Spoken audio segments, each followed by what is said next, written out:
Hello प्यारे बच्चों, good evening. कैसे हैं आप लोग? उम्मीद करते हैं आप लोग अच्छे होंगे, स्वस्थ होंगे और मस्त होंगे और अपनी पढ़ाई जम के कर रहे होंगे। प्यारे बच्चों, आज हम लोग पढ़ने वाले हैं क्लास 12 हिस्ट्री के चैप्टर नंबर 3, जो कि चैप्टर का नाम है बंधुत्व, जाति तथा वर्ग। प्यारे बच्चों, अगर आपने चैप्टर नंबर 1 और चैप्टर नंबर 2 को नहीं देखे हैं तो प्यारे बच्चों उस दोनों वीडियो का लिंक हमने इस वीडियो के लिस्ट डिस्क्रिप्शन बॉक्स में डाल दिए हैं। आप उसको वहां से जाकर जरूर देख लीजिएगा। तो चलिए प्यारे बच्चों, आज का क्लास हम बिना टाइम देखिए वेस्ट प्यारे किए बच्चों, डायरेक्ट इस शुरू चैप्टर का करते हैं। पहला टॉपिक है महाभारत के बारे में। किसके बारे में है? महाभारत के बारे में। आइए इसके बारे में डिटेल में जानते हैं। महाभारत हिंदुओं का एक प्रमुख काव्य ग्रंथ है। क्या है? महाभारत हिंदुओं का एक प्रमुख काव्य ग्रंथ है जो स्मृति के इतिहास वर्ग में आता है। किस में आता है? जो स्मृति के इतिहास वर्ग में आता है। यह काव्य ग्रंथ भारत का अनुपम धार्मिक, पौराणिक, ऐतिहासिक और दार्शनिक ग्रंथ है। क्या क्या है? यह भारत का अनुपम धार्मिक, पौराणिक, ऐतिहासिक और दार्शनिक ग्रंथ हैं। आगे देखिए, आगे क्या बोल रहा है प्यारे बच्चों? आगे बोल रहा है कि विश्व का सबसे लंबा या साहित्य ग्रंथ और महाकाव्य था। क्या था? यह विश्व का सबसे लंबा साहित्य ग्रंथ और महाकाव्य था। हिंदू धर्म के मुख्यतम ग्रंथों में से एक है। क्या है? यह हिंदू ग्रंथों में मुख्यतम ग्रंथों में से एक है। इस ग्रंथ को हिंदू धर्म में पांच वेद माना जाता है। क्या माना जाता है इसे? इसे हिंदू ग्रंथ में 5 वेद माना जाता है। आगे देखिए, अगला टॉपिक है महाभारत की रचना के बारे में। क्या है अगला टॉपिक? महाभारत की रचना के बारे में। देखिए प्यारे बच्चों, अगला टॉपिक क्या है? इतिहासकारों का मानना है कि यह वेद व्यास द्वारा लिखा गया है। किसके द्वारा लिखा गया है? यह महाभारत वेद व्यास द्वारा लिखा गया। ये आप याद रखिएगा प्यारे बच्चों, ये भी इम्पॉर्टेंट है। ये इम्पॉर्टेंट है, इसको आप याद रखिएगा, ठीक है ना। आगे देखिए, आगे क्या बोल रहे हैं? वेद व्यास द्वारा लिखा गया है, लेकिन अधिकांश इतिहासकारों का मानना है कि यह कई लेखकों की रचना है। क्या बोल रहा है? कई इतिहासकारों का मानना है कि यह कई लेखकों की रचना है। इसमें केवल 88,000 श्लोक थे। कितने थे? 88,000 श्लोक थे। बाद में छंदों की संख्या बढ़ाकर 1 लाख हो गई। क्या हुई? 88,000 थे, बाद में से छंदों की संख्या बढ़ाकर 1 लाख हो गई। 1919 में एक महत्वपूर्ण काम शुरू हुआ। क्या हुआ? 1980 में एक महत्वपूर्ण काम शुरू हुआ। वी.एस. सुधांकर ने, क्या बोल रहा है? वी.एस. सुधांकर ने नेतृत्व में एक सिद्धांत संस्कृत विद्वान, जिन्होंने महाभारत के एक महत्वपूर्ण संस्करण को तैयार करने के लिए समर्थन किया। क्या किया?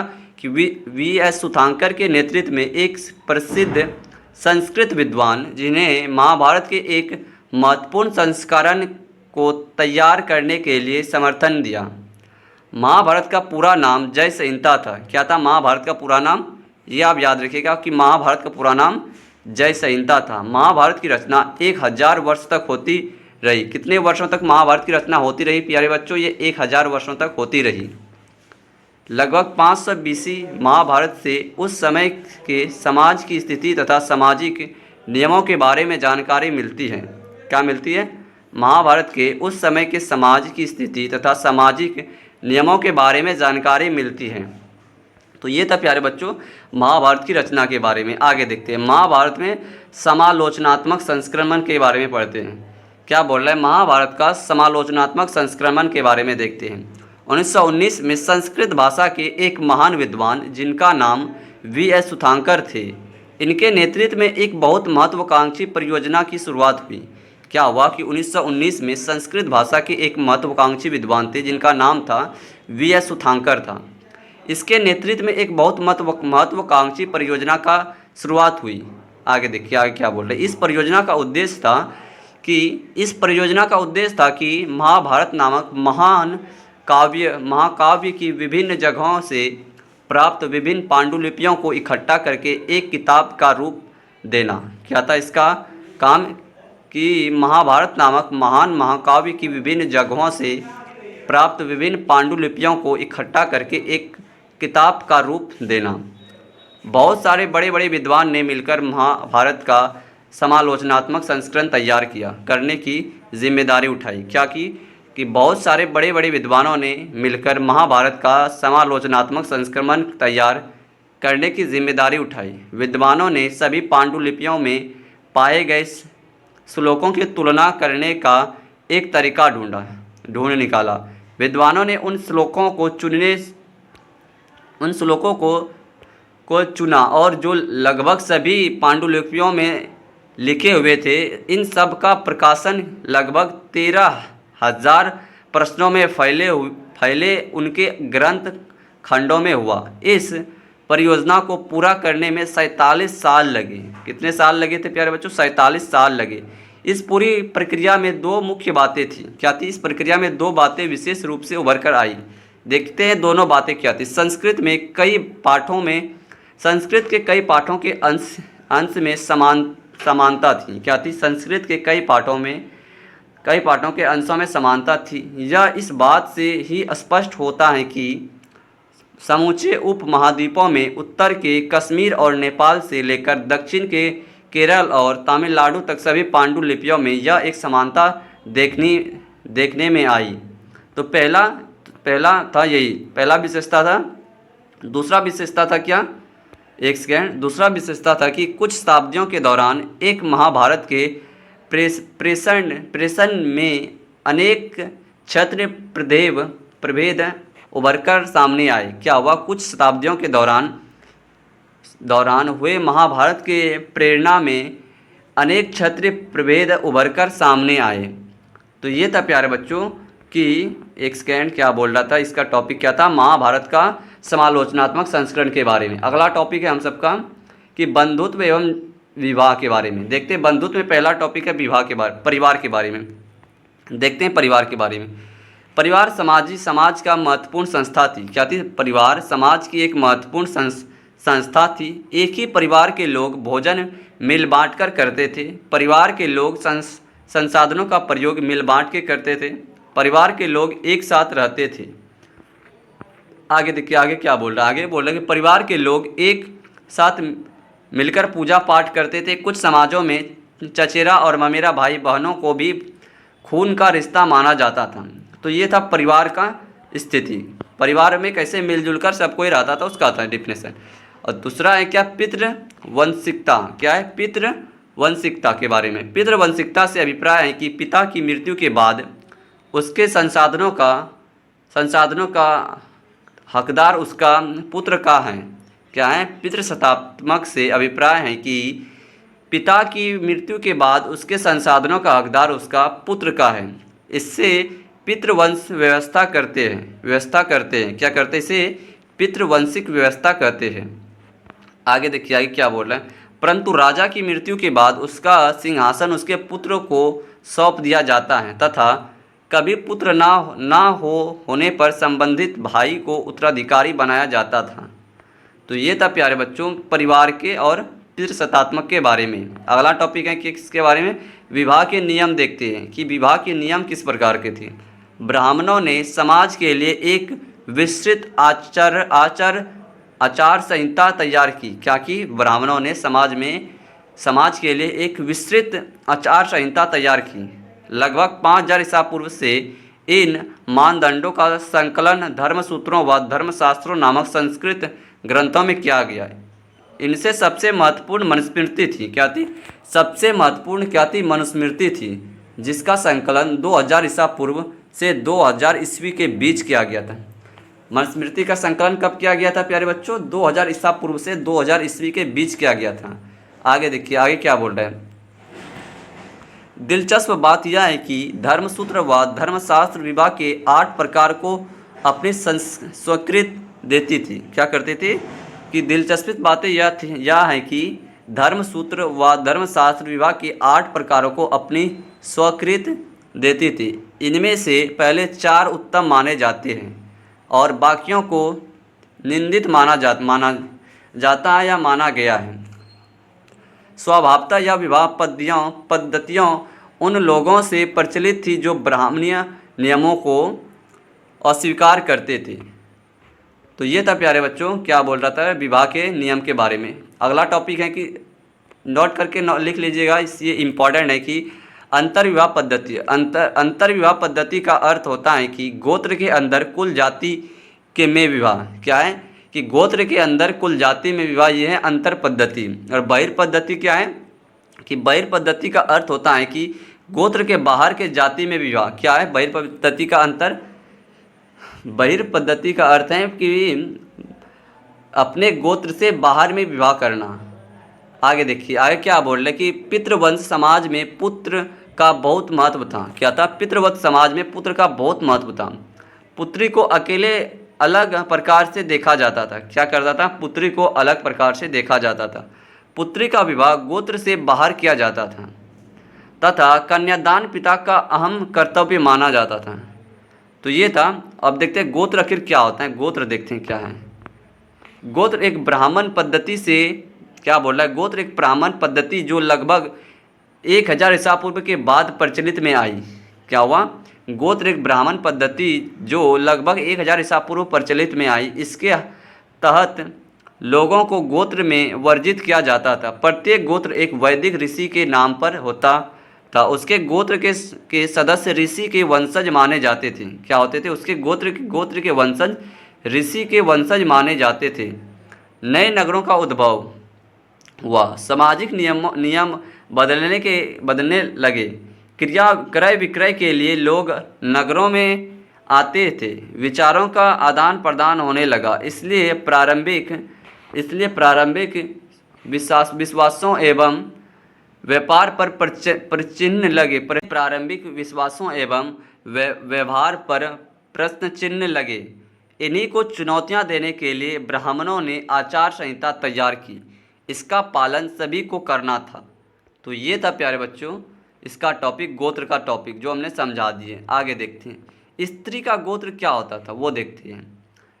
गोत्र पद्धति 1000 ईसा पूर्व प्रचलित में आई। कब आई थी? गोत्र की स्थिति पद्धति 1000 ईसा पूर्व में आई थी। इसका मुख्य उद्देश्य गोत्र के आधार पर ब्राह्मणों का वर्गीकरण करना था। क्या था इसका मुख्य उद्देश्य? गोत्र के आधार पर ब्राह्मणों का वर्गीकरण करना था। प्रत्येक गोत्र एक वैदिक ऋषि के नाम पर होता है। उस गोत्र के सदस्य को ऋषि का वंशज माना जाता था। क्या माना जाता था? उस गोत्र के सदस्यों को ऋषि का वंशज माना जाता था।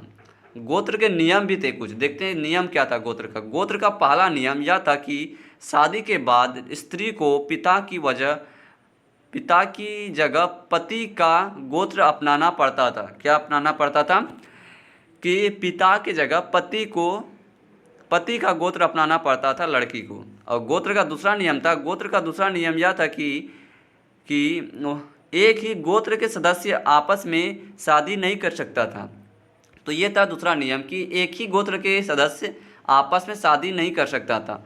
सातवाहन राजाओं ने यह प्रथा विपरीत थी। क्या थी? सातवाहन राजाओं में यह प्रथा विपरीत थी। सातवाहन राजाओं के नाम से पता लगा कि वहाँ स्त्री को विवाह के बाद भी अपने पिता का गोत्र रखते थे। क्या करते थे? अपने पिता का गोत्र रखते थे। सातवाहन बहुपत्नी प्रथा को मानते थे। क्या करते थे? सातवाहन बहुपत्नी प्रथा को मानते थे। आगे देखते हैं अगला टॉपिक क्या है प्यारे बच्चों। अगला टॉपिक है बहुपत्नी प्रथा के बारे में। क्या है? बहुपत्नी प्रथा के बारे में देखते हैं। बहुपत्नी प्रथा में एक से ज़्यादा स्त्रियों से शादी की जाती है। क्या किए जाते हैं? बहुपत्नी प्रथा में एक से ज़्यादा स्त्रियों से शादी की जाती है। ऐसा सातवाहन राजाओं में होता था। कहाँ होता था? ऐसा सातवाहन राजाओं में होता था।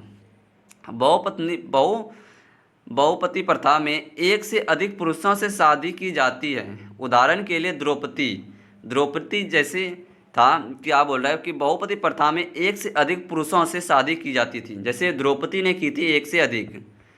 तो ये था बहुपत्नी और बहुपति के बारे में। अगला टॉपिक है कि क्या माताओं को महत्वपूर्ण समझा जाता था। देखते हैं क्या बोल रहे हैं। इतिहास में बहुत से ऐसे किस्से हैं जिसने पता चलता है कि 6000 ईसा पूर्व से 600 ईस्वी के शुरुआती समय में माताओं को भी महत्वपूर्ण माना जाता था। आगे देखिए आगे क्या बोल रहे हैं। ऐसा ही एक किस्सा है सातवाहन राजाओं का। सातवाहन राजा अपने नाम से पहले अपनी माता का नाम लगते थे, जिससे यह पता चलता है कि माताओं को भी महत्वपूर्ण माना जाता था। तो ये था माता के बारे में। अब देखते हैं क्षत्रिय के बारे में। किसके बारे में देखेंगे? क्षत्रिय के बारे में। क्षत्रिय के बारे में देखते हैं। पहला है क्या? यह समय पड़ने पर युद्ध करते थे। यह राजाओं को सुरक्षा प्रदान करते थे। वेदों को पढ़ना और ज्ञान कराने का कार्य करते थे। यह जनता के बीच न्याय करने का कार्य करते थे। तो ये था क्षत्रिय का काम। अब देखते हैं ब्राह्मण का काम देखते हैं। या पुस्तकों का अध्ययन करते थे, ग्रंथों का अध्ययन करते थे, ये ब्राह्मण का काम था। वेदों की शिक्षा प्राप्त करते थे, यज्ञ करवाना और यज्ञ कराना इनका मुख्य कार्य होता था। आगे देखिए, यह दान दक्षिणा भी लेते थे। तो ये था किसका? ब्राह्मणों का कार्य था ये। अब वैश्य का क्या कार्य था वो भी देख लेते हैं। यह व्यापार करते थे, पशुपालन भी करते थे और कृषि करना इसका मुख्य कार्य था। आगे देखिए, दान दक्षिणा देना था इनके मुख्य कार्य माने जाते थे। तो ये था वैश्य के बारे में। अब अगला है कि शूद्र के बारे में देख लेते हैं।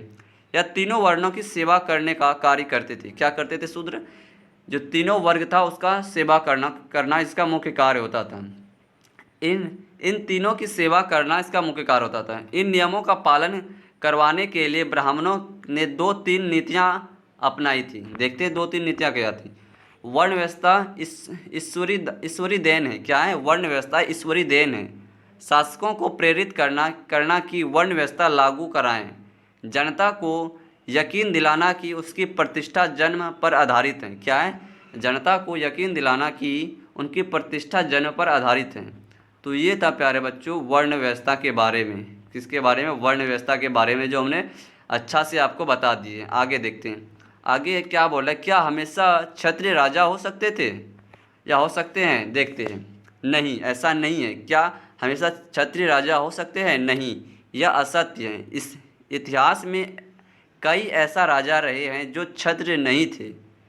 मौर्य वंश का संस्थापक चंद्रगुप्त मौर्य, जिनके एक विशाल साम्राज्य पर राज किया था, बौद्ध ग्रंथ में यह बताया गया है कि वह क्षत्रिय हैं, लेकिन ब्राह्मण शास्त्रों में यह कहा गया है कि वह निम्न कुल के हैं।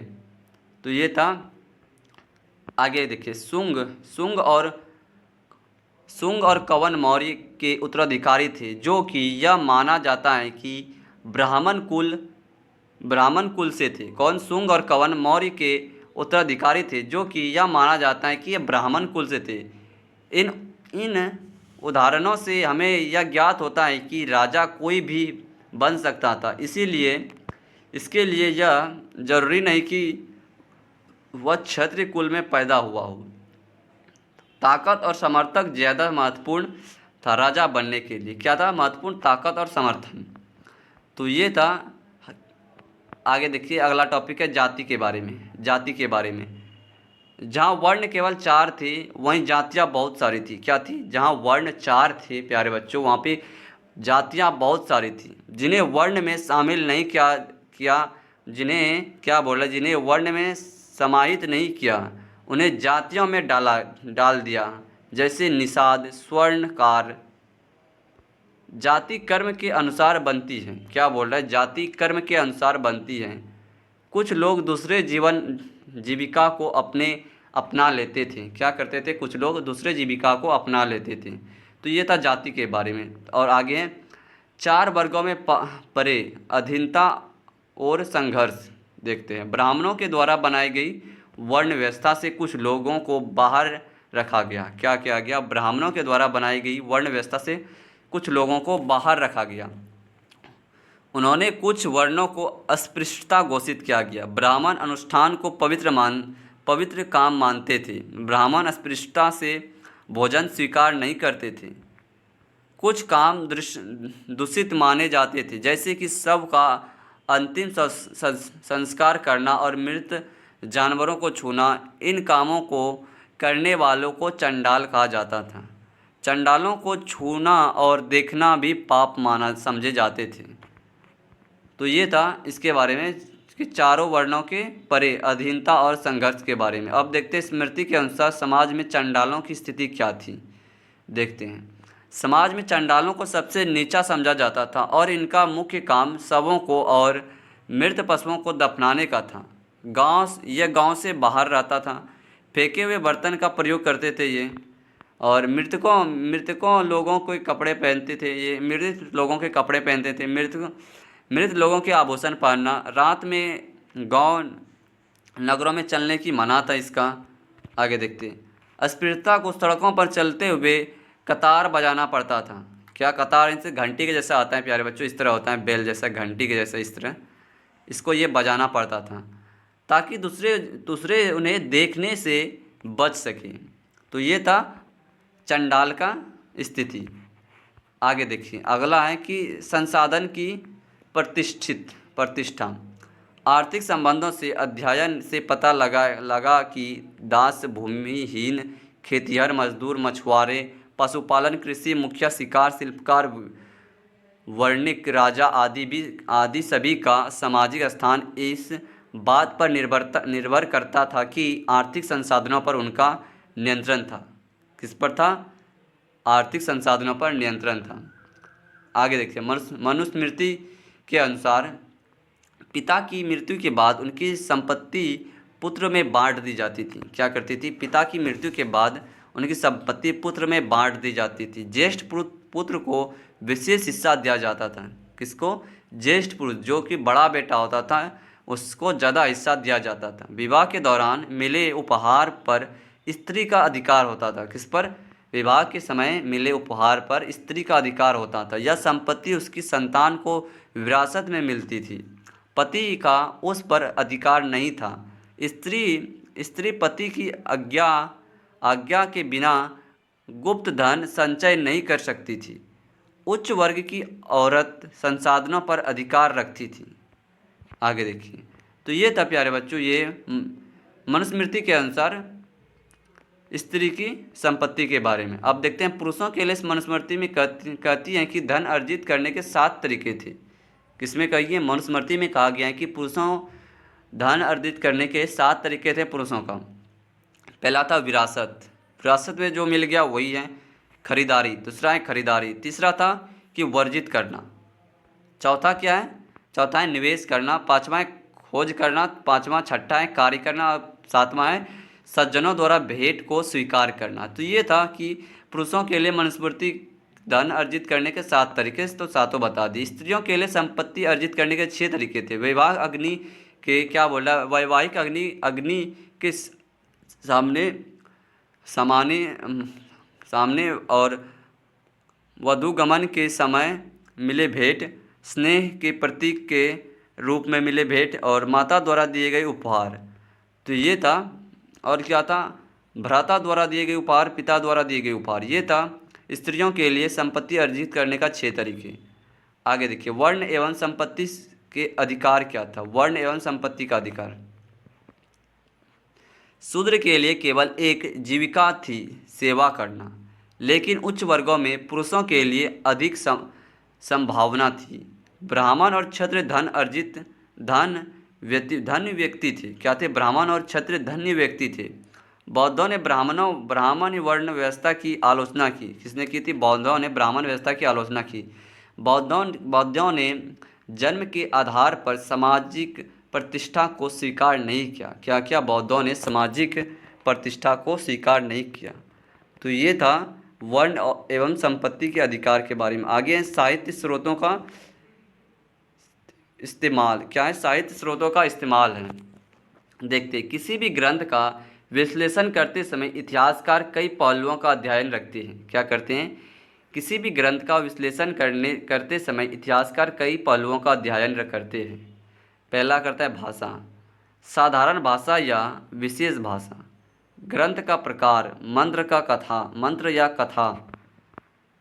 दूसरा, लेखन के विषय में दृष्टिकोण करता है, श्रोताओं का निरीक्षण करता है, ग्रंथ का रचना काल करता है और ग्रंथ का विषय वस्तु करता है। तो ये था साहित्य स्रोतों का इस्तेमाल किस प्रकार करता था, वो हमने बता दिया। अब देखते हैं दृष्टता की खोज में बीबी लाल के प्रयास। देखते हैं 1951 में क्या बोला? 1951 से 52 में एक प्रसिद्ध पुरातात्विक और इतिहासकार जिनका नाम बीबी लाल था, इसने मेरठ जिले यानी कि उत्तर प्रदेश के हस्तिनापुर नामक गांव में खुदाई का काम किया। लेकिन जैसा हम किताबों में पढ़ते आए हैं, यह हस्तिनापुर वैसा बिल्कुल नहीं था। क्या था? जैसे हम किताबों में पढ़ते आए हैं, यह हस्तिनापुर वैसा बिल्कुल नहीं था। हालांकि संयोग से इस जगह का नाम भी हस्तिनापुर ही था।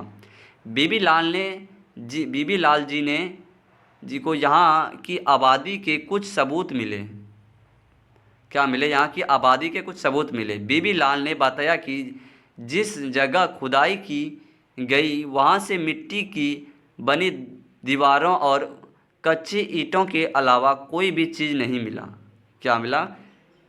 मिट्टी की बनी दीवार और कच्ची ईंटों के अलावा कुछ भी नहीं मिला। और इसके यह बात पता चली कि शायद जैसा महाभारत में हस्तिनापुर दिखाया जा रहा है, जिससे बड़े बड़े महल भी थे, लेकिन यहाँ से ऐसा कुछ भी नहीं मिला।